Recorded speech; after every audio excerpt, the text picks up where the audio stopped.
Welcome back to Mik'd Up. We are back live in studio with Zack Nagy on the line, on the video call. Hopefully he has the scoop of what's going on in Lafayette. Writes for Sports Illustrated now. He lives in Lafayette, hometown of Walker Howard, my hometown. Hopefully he can give us a little bit more information than we have already given you. Zack, man, welcome to the show. Look at that. I got the table going down. Yeah, there we go. Welcome to the show, man. Thanks for joining us. What's happening, guys? How's it going? Good, man. What's the deal, bro? What are you hearing? Are you hearing anything? Are you hearing any chatter? What's the rumors? Is it silent or what? For now, it's silent. We're still trying to figure out some things on that front. A lot of speculation right now, as you were saying before, when it comes to the next destination, reasoning behind it, all that stuff. It's definitely up in the air right now. But it's ultimately going to come down to the math. It's all about math. You look at the clock for Garrett Nussmeier. If he returns after Jaden Daniels, the clock just starts to dwindle for Walker Howard's time to get playing time on the field. And you were also talking about, some potential destinations. Right. TCU is certainly at the forefront right now when it comes to, where he could land, the Jack Besh connection, high school teammates, everything in that regard. It is something to watch. And that's just some things that were, like you said, never changes. It's speculation. It's speculation. Now, one thing that I do want to say is, what about Florida? I'm not going to sit here and say like that's going to happen or anything. Lafayette never changes. Well, that's what I was going to say. I was actually about to bring that up to you because I had just actually talked to somebody off air a little bit, and they said that, hey, that could also be a destination. I don't think that he would go that route, is what I was told, but they said that TCU and Florida seem like they are the two front runners. Again, this is all speculation. This is all assumptions, but it makes sense, right? You have the Lafayette connection with Jack Besh going to TCU. That quarterback position seems to be open, or at least, open for competition. And then you look at the Florida position, and you obviously have Billy Napier, who was in Lafayette for 4 or 5 years, and that's a lot of success. And it, I'm sure built a relationship with Walker there, so I get it. It makes sense. As an LSU fan, I really hope that he goes the other way. There's also another development when it comes to the quarterback room at Florida. It's their quarterback that they just signed, right? Jaden Rashada. He's a 4-star quarterback. He was supposed to go to Miami. He flipped to Florida. There's rumors circulating about him potentially not ending up enrolling by the date that's coming up very shortly. So Rashada signed his national letter of intent with Florida. Expectations were that he'd enroll early, go there in the spring, and start now. But now there's some speculation along the lines of, did he sign it yet? Did he enroll yet? Did he not enroll yet? There's still some things going around right there. That's speculation again. Nothing set in stone. But isn't it up to Florida to determine whether he can get out of his scholarship or not, right? They could hold him hostage technically. Correct. Yes, absolutely correct. So there's a lot of things circling on that front. Are they in search of a quarterback now? Again, all speculation, nothing set in stone, nobody telling me anything about that, pure speculation. Also, they got a transfer quarterback from, where'd you say it was, Jack? Wisconsin? Jack? They did. They got Graham Mertz from Wisconsin. Yeah, well, that guy stinks anyway. That was a contingency plan. Yeah, that guy stinks. You could easily draw the line from Billy Boy to Walker Howard to Florida. Like that's a plan that I could see him trying to. That would hurt. Absolutely, but that's where you enter the age of NIL, right? Like Florida has put this plan in place where I think they're tired of being bottom dwellers. They lose Anthony Richardson to the draft. Billy has at least seemingly some sort of connection with Walker Howard from the Lafayette Avenue, and then why not throw a prayer up? And if you can offer enough, I don't think Walker's really chasing a bag, but at some point it becomes too big to ignore. Well, here's my question, right, about Billy. I think Billy's a great coach. He's an outstanding coach. You're hearing a lot of chatter within the Florida program of a little bit of chaos, it seems like, right? Like you don't have a lot of continuity. You don't have a lot of people buying in, and that could be because the Florida program was in a lot worse spot than people thought as far as the types of players and the types of character they had on the team. Or it could be maybe they just don't believe in what Billy's selling and, guys are trying to get out. Now, again, I don't know the reason. I don't know the issues. Have you heard anything about that kind of stuff, about how, the team and the guys at Florida are kind of handling the transition of Billy and the way he's bringing that culture over there? So when Billy got to town, the goal was always going to be to kind of go along his plan, go along his trajectory. Billy's always been a guy about phases. It's always a 3-phase plan, and the first phase was going to be recruit, get some guys together, and then phase 2, get the roster the way that he'd like it. And for now, getting the roster the way he likes it means some guys are going to enter the transfer portal because they know that they're not going to see the field. There's just certain phases and certain plans when it comes to Billy Napier. And honestly, getting the roster the way that he wants it to the T, because he's a very organized, disciplined guy, that's just how it was going to go. This was always the plan, to kind of revamp the roster, do a roster overhaul. And that's what he's doing out in Gainesville right now, and it's going to plan. Do you think, I'm saying this not because this is what we believe. I'm not saying this because, because in this room I think we're all in the consensus that, like, Walker is extremely talented. I am a fan of Walker. I've seen Walker grow up. I wanted him to do well. I wanted him to do well here at LSU. But everybody is, they love to press the panic button, the fans do, and say, oh, no, the quarterback room is a mess. And, you have Jaden coming back, and he ruined the whole deal for the whole development stuff. How solid, in your mind, do you see the LSU's quarterback room being right now, even with Walker moving? I don't think it's time to press the panic button in the slightest. To be honest with you, you have Jaden right now, an established starter, 10 wins, still growing as a player, and you saw that from the jump. There was some problems with him in the Florida State game that carried over to the next couple of games, and he adapted, and he overcame everything that the toxic LSU fan base was saying to him. He did his job. He did everything that he was supposed to do. And then you have Garrett Nussmeier, who could easily be a starter at any Power 5. He's a starting caliber quarterback. And then don't sleep on Ricky Collins. He's going to enroll early. He's going to be here in the spring. I think he's going to get to campus this month. I need to fact check that, but I believe that's the way that it would go. He'll be on campus this month, and you have 3 guys who are solid. And then you got Colin Hurley coming in the 2024 class next year. And he reclassified. He was a 2025 guy, reclassified to 2024. Has some zip on the ball. That's the crown. That's the jewel in the 2024 class. And he's a quarterback. He's a slinger. He's locked in with LSU. No time to press the panic button at all. You have 3 guys that are going to be on roster in the spring. Somebody like Colin Hurley coming in next year who can come in and make an impact. So you're saying this about the room, which I completely agree with all of that. But in today's day and age of college football, in your mind, because we all know it's not completely unheard of at this point. In your mind, if you had to put a number on it, what do you think the chances of it that spring practice or fall practice starts and Walker Howard is still here? That Walker Howard's still an LSU Tiger? Yeah. Slim. Yeah, you don't think he removes his name out the portal? No. Yeah. No, I feel like that's not really my own personal perspective either. I feel like that's just the general understanding of him going to find immediate playing time somewhere else. And when I say immediate, maybe not in 2023, but maybe 2024, where he's not waiting behind Garrett Nussmeier, if you catch my drift. Do you feel like it was Garrett Nussmeier won the waiting game, right? Like, so, obviously chicken. It was like, hey, who's going to leave first? One of these 2 guys they're not going to be here in the spring. They're not going to be here next year. The room's too crowded.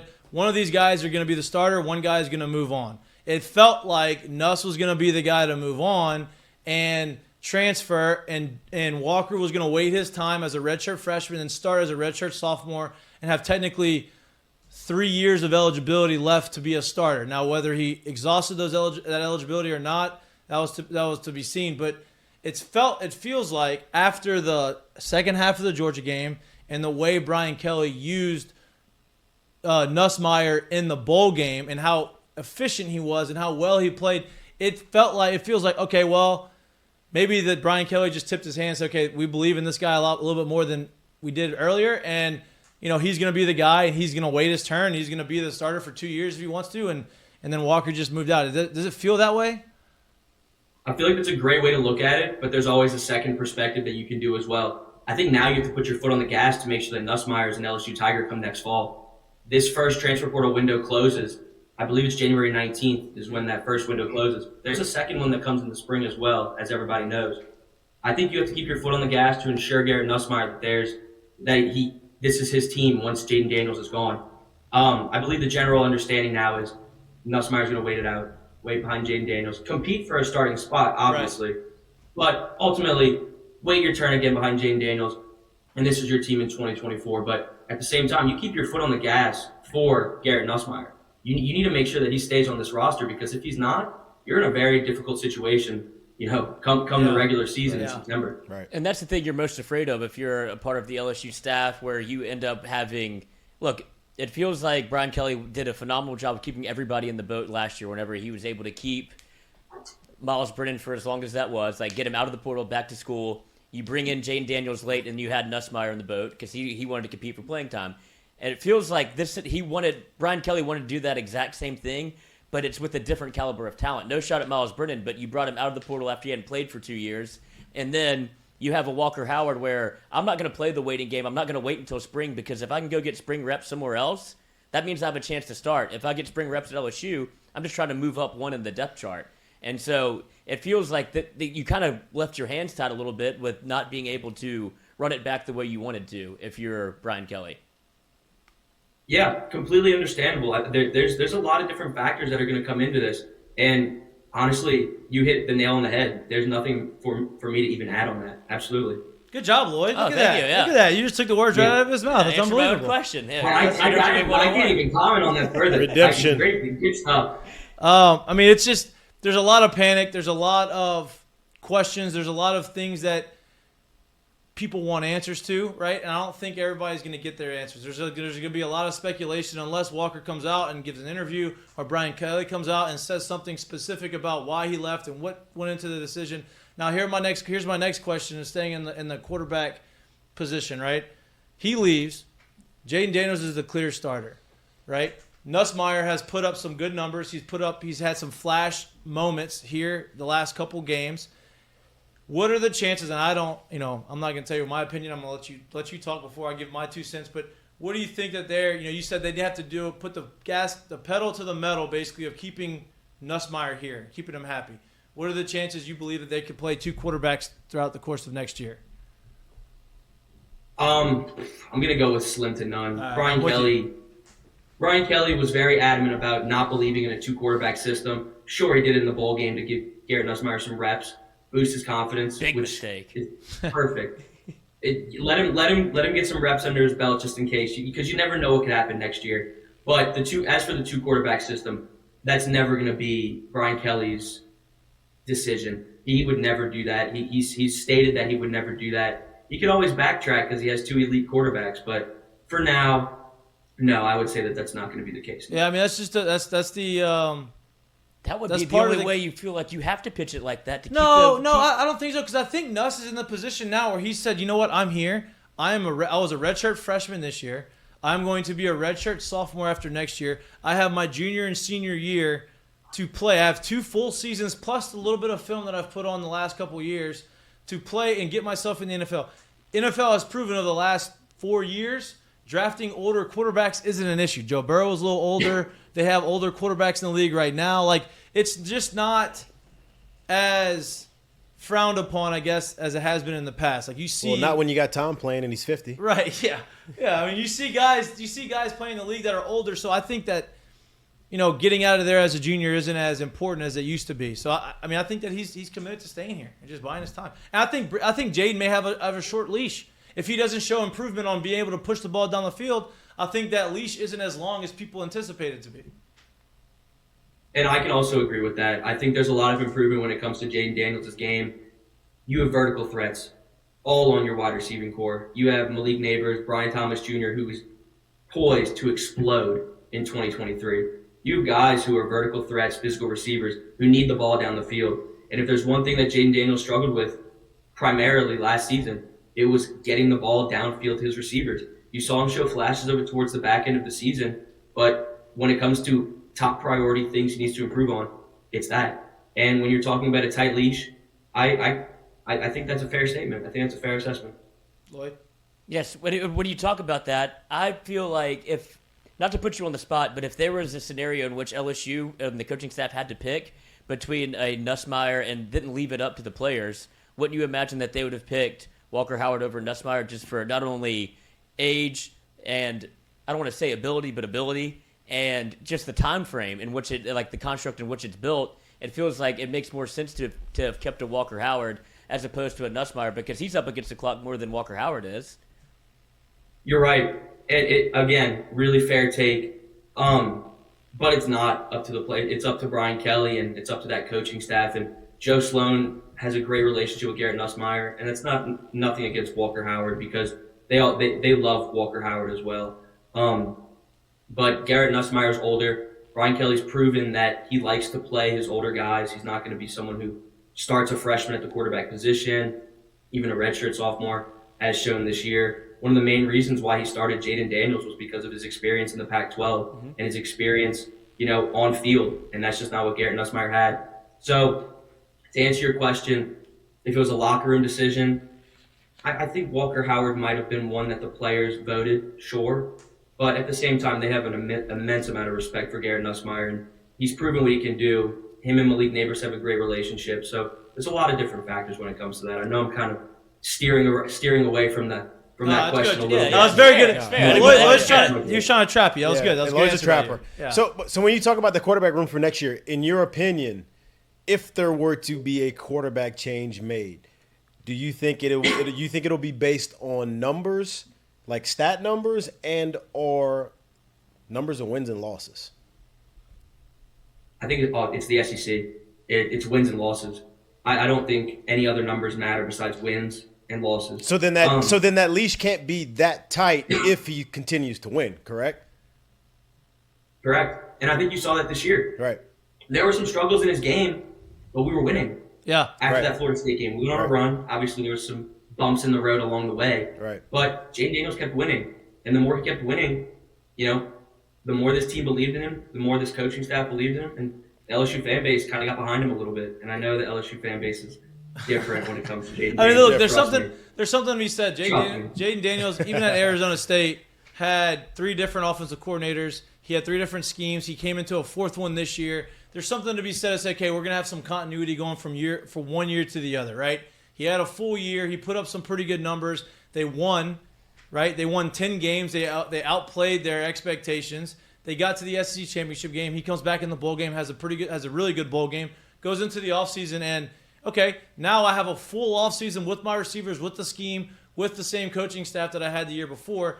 You would imagine that there is a jump to be made. There's improvement to be made, and you should see it. And if you don't see it, then I think that's going to be affected. You're going to see the wins and losses not be probably some losses that probably shouldn't have happened. And if that's the case, I think there's a quarterback change, right? Because the book's out, the film's out, you can understand how to beat that. And if you can't make those adjustments and prove them that you can put the ball on the field, then they're gonna stack the box, or they're gonna spy you, and it's gonna be hard to succeed. Well, on that note that you're saying, just from offensive coordinators to change to just different variations, I mean, look at the offensive line that he was dealt for those first couple of games when he was struggling so much. True freshman Will Campbell, beast, obviously evolved into somebody who's going to be a first-round draft pick, probably a top 10 draft pick in the next 2-3 years. Just young guys, no continuity, no nothing there on that front. And once they got that set 5, finally, it took enough games to get it, but they got that starting rotation, and once that unit clicked, the whole offense exploded. Yeah. Jaden Daniels, the passing game, everything. So there's just a lot of different factors when it comes to that. Offensive coordinators, offensive line, your weapons, utilizing them. There's a lot of different factors there, as you're saying. It's going to be interesting to see. It's going to be a battle in the spring for sure. Obviously, I say battle. Jaden's going to be the guy, but it's going to be interesting to see the development of Nussmeier and see kind of what unfolds this season. Ideally, best case scenario, Jaden Daniels goes out, makes the adjustments, is really good. They win 11 games, go to the SEC championship again. Nussmeier takes over, and you don't miss a beat the next couple of years. So we'll see. There's going to be I'm sure there's going to be a lot of other speculation throughout the course of the next few weeks until Walker makes the decision, whenever that is made. And, man, I appreciate your time. I appreciate you coming on the show, and we'll have you on again for sure, man. I appreciate it. Thank you. Absolutely, man. Let's do it again. I appreciate it. Absolutely, man. Take it easy. LaFonda's tonight. Absolutely. LaFonda's tonight. Let's do it.